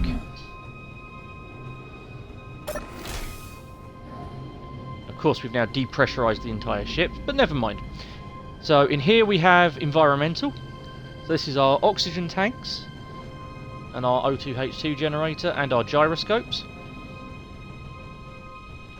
And then if we go up the lift, we have the bridge. And you can fly it from any of these seats because space engineers. But yeah, we've got some control panels. I've tried to keep this fairly vanilla, but she flies okay. I mean, it's a tug. It's not meant to fly particularly well.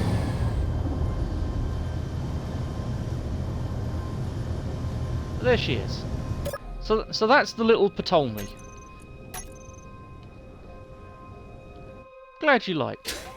Now, the next one is a bit of a strange one. A friend of mine, and he's a very good friend of mine, I've known him for 30-something years now, has a bit of a thing about the Constellation class starship. He really does like it. I don't know why, but he does. And it's a nice enough ship. So, on our survival server the first time round, we were allowed to start with a ship. And he asked me to build him a Constellation class. But he wanted it outfitted as a war-capable cruiser.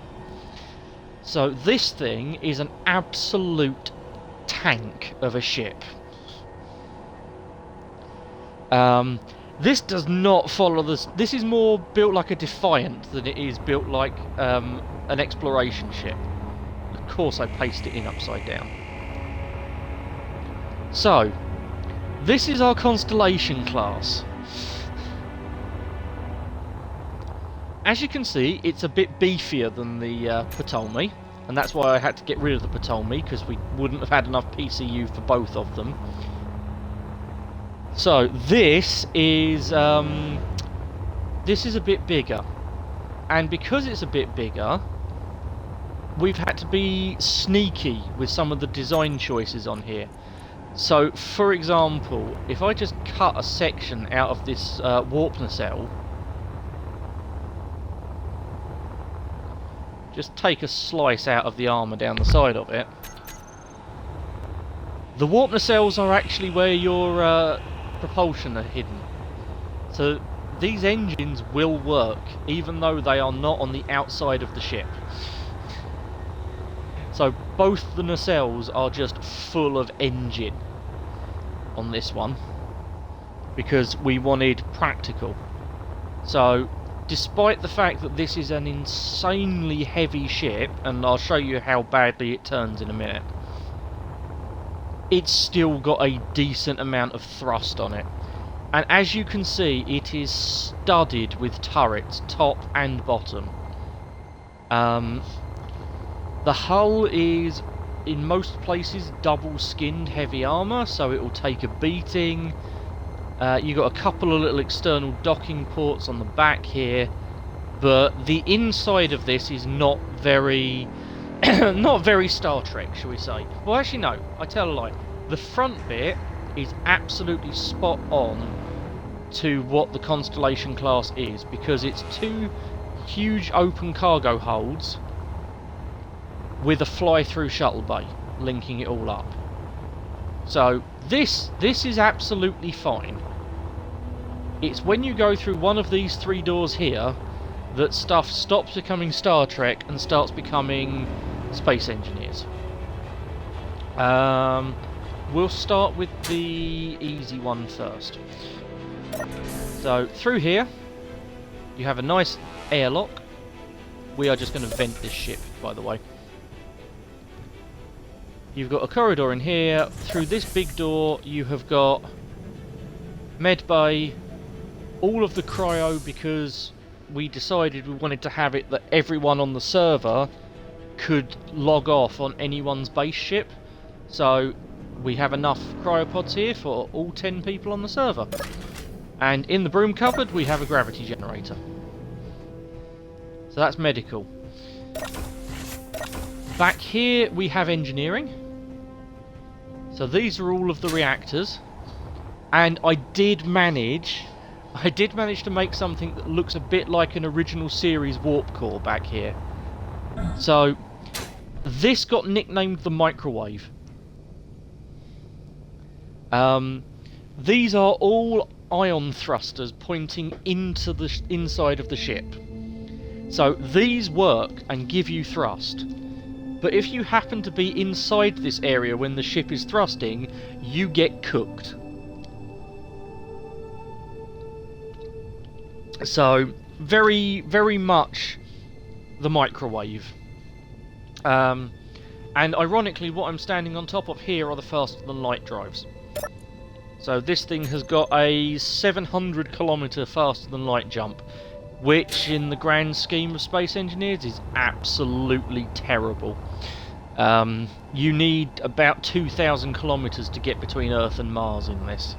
So it's got a very slow FTL. But yeah, your cargo's back here, your production's back here. There's some more cargo hidden behind that wall. But yeah, this is all the functional bits of the ship packed away in engineering where they should be. You've got all of your gas processing, everything like that back here. So it's all tucked away in one place. Back here we have a very over-the-top door. If we fly on in, this is a repair bay. So you can bring in a little shuttle or mining craft or something that you've damaged, land it in here, shut the door, and you've got a pressurised area that you can work in. That's all this is just a repair, or more accurately, the person I built it for was planning on doing a pirate playthrough on our survival server. That's where he wanted to put the ships he was breaking down for parts. Oh, just to cover it off, this is a shuttle-sized airlock, so you don't have to depressurise the whole flight bay if you don't want to. And the glaring omission, we haven't seen the bridge yet. So through this door, we have... Oh, behind that wall is just gyroscopes. It needed a lot of them. If we come up here, we've got flight ops is in here, so this controls the doors for the hangar bay, basically. Nothing particularly fancy. These are some airlocks out onto the hull so that you can get out here and do repairs. That ship really does look pretty. I just got completely thrown off then. So yeah, so you've got access up to the nacelles if you need to repair those. While we're out here, actually, let's go and have a look at the deflector dish. So, deflector dish is there, and you can see that the neck of this ship is just full of gyros. This is packed with just functional bits all over the place, trying to keep the shape, at least, of a Federation starship. And then if we come in here, and we go up to the top deck, we have our bridge. And because he kept getting confused as to which one he should be flying it from, the flight seat is where you fly it from. And there she is. The camera can't zoom out any further. That is maximum zoom. To give you some idea of just how huge this ship is. Right, where's the planet? Yeah, planet's that way. Okay, we're not going to accidentally fall into it. However, this is a... what are we looking at? This is a 4.4 million ton ship? Yeah, pretty much. Gyros allow me to turn the grid. If you don't have gyros, you only have up, down, left, right, forward, backwards. Or whatever directions you have thrust. So yeah, they are pretty much the same as RCS for you. But, consider this thing weighs the better part of 4,000 and a bit tons. This is a huge ship. Actually, no, this is a 44,000 ton ship. Still accelerates pretty well.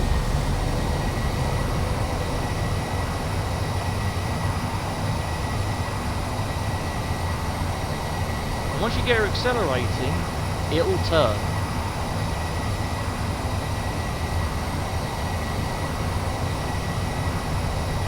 And what you can't see, let's hook this up. We had to fit your forward torpedo launcher in.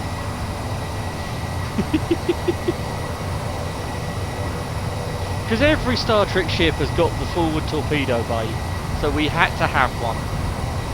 Just a massive battery of direct fire torpedoes in the front. Go on then, Carter, what's your goal for Space Engineers? Oh, and we finally stopped. It took us 600 meters to stop. What's your goal for Space Engineers, Carter? I'm all ears.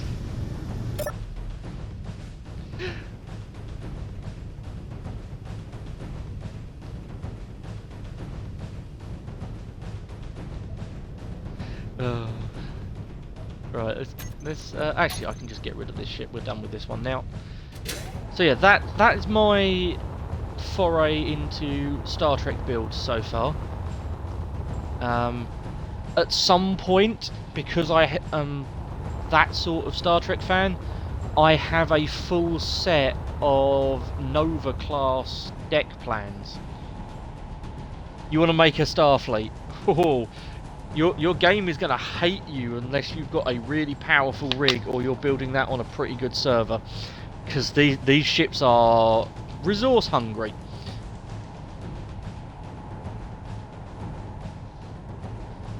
But yeah, I reckon you can pull it off.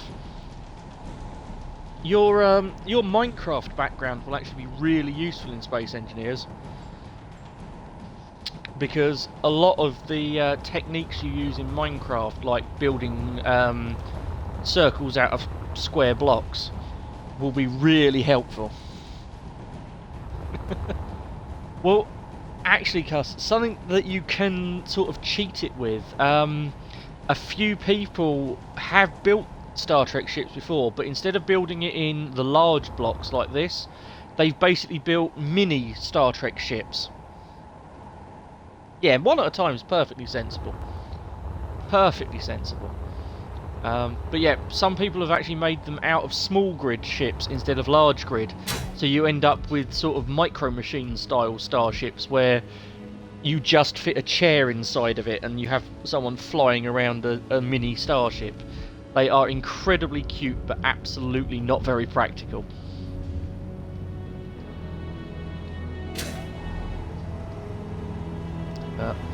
But yes, so, well, I'm glad I could give you your first goal in Space Engineers, and I look forward to seeing what you come up with.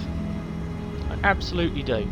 I'm going to finish standing in my payload bay, I think, on this gloriously mad rocket that me and Tom designed. Because it is unfortunately that time of night where I need to say goodbye. So, thank you everybody for coming along. I'm sorry we had some bitrate issues and some lag issues. I now know what not to do to sort all of that out. If anybody wants to have a look at some of my previous streams, you know, if you're looking at starting Space Engineers, there is my YouTube for the VOD archive. If you want to come and say hi and you haven't already, then there is my Discord. You can come and say hello and have a chat with everybody. And also, as they are in chat, or at least 2 of the 3 of them I believe are still in chat, you can also come and have a chat with my friends on their Discords. So we have the wonderful Lady Artemis, who is an IRL friend of mine and the professional streamer of the 3 of us. We have Dovahkiin, who is another Space Engineers player, and also dabbles in a bit of Minecraft, I believe. And we have Karsa, who is in the chat already and can well and truly explain herself, but she is a fantastic streamer that has just made affiliate. So, that is my little friends network at the moment. So, I'm glad everyone could come along and enjoy.